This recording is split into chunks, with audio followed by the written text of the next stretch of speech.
The live TV, सच सबसे आगे। नमस्कार, आप देख रहे हैं द लाइव टीवी और मैं हूं आपके साथ मुनमुन रहमान। हमास और इजराइल के बीच जंग पहले से भी ज्यादा भीषण हो गई है, पहले से भी ज्यादा खतरनाक हो गई है। दोनों के बीच अब समझौते के कोई भी आसार नजर नहीं आ रहे हैं, ना ही कोई संभावनाएं नजर आ रही हैं। वहीं दूसरी तरफ हम देख रहे हैं कि इजराइल लगातार गाजा पर मिसाइल अटैक कर रहा है, बमबारी कर रहा है, यहां तक सिविलियंस को निशाना भी बना रहा है। और इसी के जवाब में हमास भी लगातार जो है इजराइल पर हमला कर रहा है, इजराइल के सैनिकों पर हमला कर रहा है और इजरायली टैंकों को निशाना बना रहा है, उनके वाहनों को निशाना बना रहा है। एक बार फिर से खबर सामने आ रही है जिसमें कहा जा रहा है कि हमास ने इजराइल के कई सैन्य वाहन, सैन्य टैंक जो है वो नष्ट कर दिए हैं। सैन्य वाहन और सैन्य टैंक नष्ट करने का क्या मतलब है? एक तो सैनिक जो है वो कमजोर पड़ेंगे, उनके पास वाहन और टैंक जो है वो नष्ट हो जाएंगे तो वो कमजोर पड़ेंगे। दूसरी तरफ इजराइल का करोड़ों लाखों अरबों का नुकसान भी होगा। तो यहां पर इसलिए जो है लगातार हमास की तरफ से टैंकों को, वाहनों को, सैन्य वाहनों को निशाना बनाया जा रहा है ताकि इजराइल की कमर जो है वो पूरी तरीके से तोड़ी जा सके।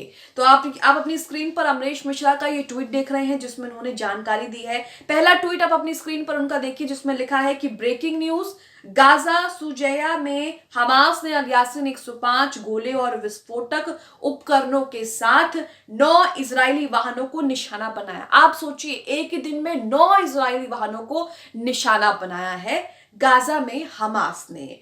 कई टैंकों में आग लग गई है। अब कई टैंकों में आग लग गई है तो जो उसमें सैनिक मौजूद होंगे वो सैनिक भी जो है वो मारे गए होंगे। रेसिस्टेंट ने अल नसर में एक बिल्डिंग पर कब्जा जमाए आईडीएफ सैनिकों को टेंडम शेल से भून दिया।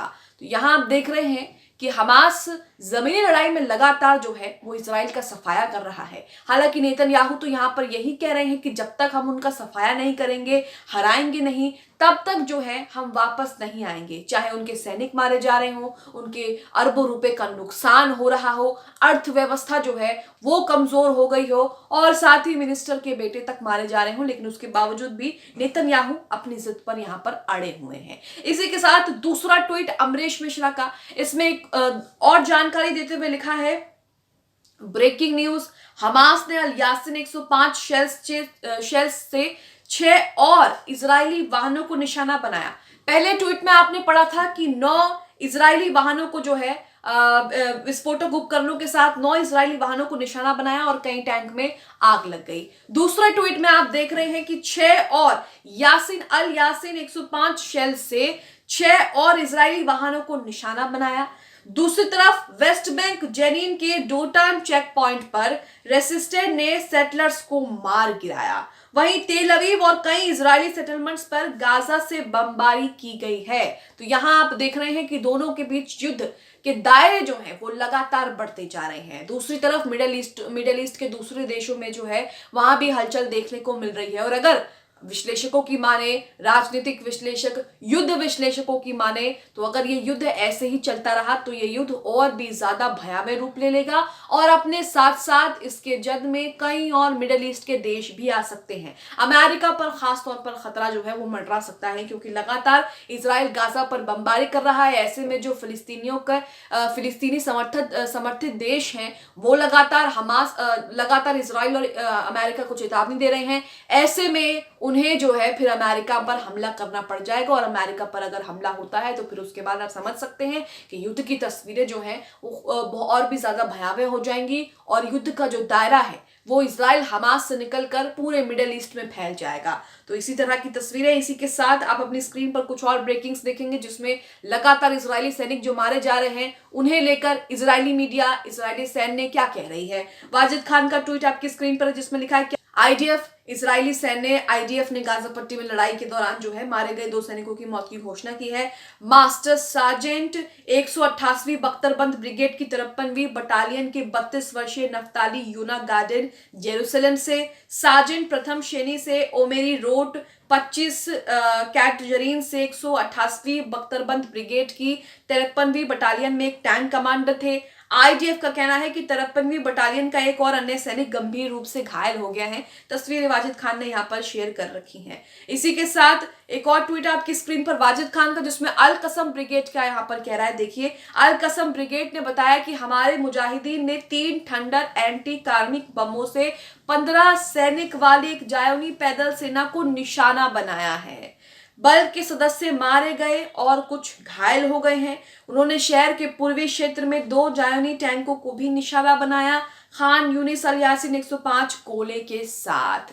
तो ये कुल मिलाकर इजराइल का क्या नुकसान है, क्या नफा नुकसान है, कौन किस पर भारी पड़ रहा है, इसकी तस्वीरें। इसी के साथ जो दोनों के बीच युद्ध चल रहा है उसमें यमन लगातार इजराइल को चेतावनी दे रहा है। इससे पहले भी हमने देखा कि लाल सागर में यमन ने इजराइल के कई जहाज कब्जे में ले लिए, जिसके बाद खबर आई कि अमेरिका के भी कई जहाज कब्जे में लिए गए, उन पर हमला किया गया। अब आपको समझाते हैं कि युद्ध का दायरा आगे कैसे बढ़ सकता है, मिडिल ईस्ट के दूसरे देशों में किस तरह से युद्ध का खतरा मंडरा रहा है, या फिर यूं कहें कि हमास इजराइल के युद्ध का इंपैक्ट देखने को मिल रहा है, परिणाम देखने को मिल रहा है। आप अपनी स्क्रीन पर वाजिद खान का ये ट्वीट देख रहे हैं। इस ट्वीट से ही आप समझ जाएंगे कि अगर ये युद्ध जल्द नहीं रुकता है तो मिडिल ईस्ट के दूसरे देश भी इस युद्ध के चपेट में आएंगे और उसके बाद युद्ध का दायरा भी बढ़ेगा और मिडिल ईस्ट के दूसरे देश भी इसमें कूद सकते हैं। यहां लिखा है कि हौतिस ने सऊदी अरब और यूएई को चेतावनी दी है। हौतिस ने चेतावनी दी कि अगर सऊदी अरब और यूएई ने यमन पर फिर से हमला करने की कोशिश की तो वो उनके क्षेत्रों में तेल पाइपलाइन और कुओं पर मिसाइल और ड्रोन हमले करेंगे।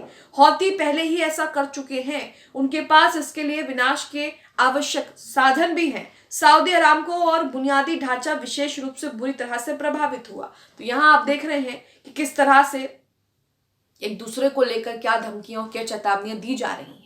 हालांकि हमने देखा कि 24 नवंबर से जो है 6 से 7 दिन का युद्ध विराम रहा, सीज फायर रहा, लेकिन उसके बावजूद भी अब जो है युद्ध विराम सीज फायर के कोई आसार नजर नहीं आ रहे हैं। वही खबर ये भी आ रही है कि गाजा में तत्काल सीज फायर का प्रस्ताव यूएन सुरक्षा परिषद में खारिज हो गया और इसके लिए इजराइल के लिए जो है वो अमेरिका ढाल बना। आप अपनी स्क्रीन पर आर्टिकल देख रहे हैं, इसमें लिखा है हमास इजराइल के बीच गाजा में चल रही लड़ाई पिछले करीब 2 महीने से जारी है। 2 महीने जारी है कह सकते हैं, क्योंकि 7 अक्टूबर से शुरू हुआ था और आप देख ही रहे हैं कि 7 दिसंबर भी क्रॉस हो गया, 7 नवंबर भी क्रॉस हो गया। 2 महीने जो है वो लगभग जारी, जिनमें से आप 6 से 7 दिन जो है युद्ध विराम के अलग से निकाल दीजिए। इस बीच गाजा पट्टी में तुरंत सीज फायर का प्रस्ताव यूएन सुरक्षा परिषद में खारिज हो गया।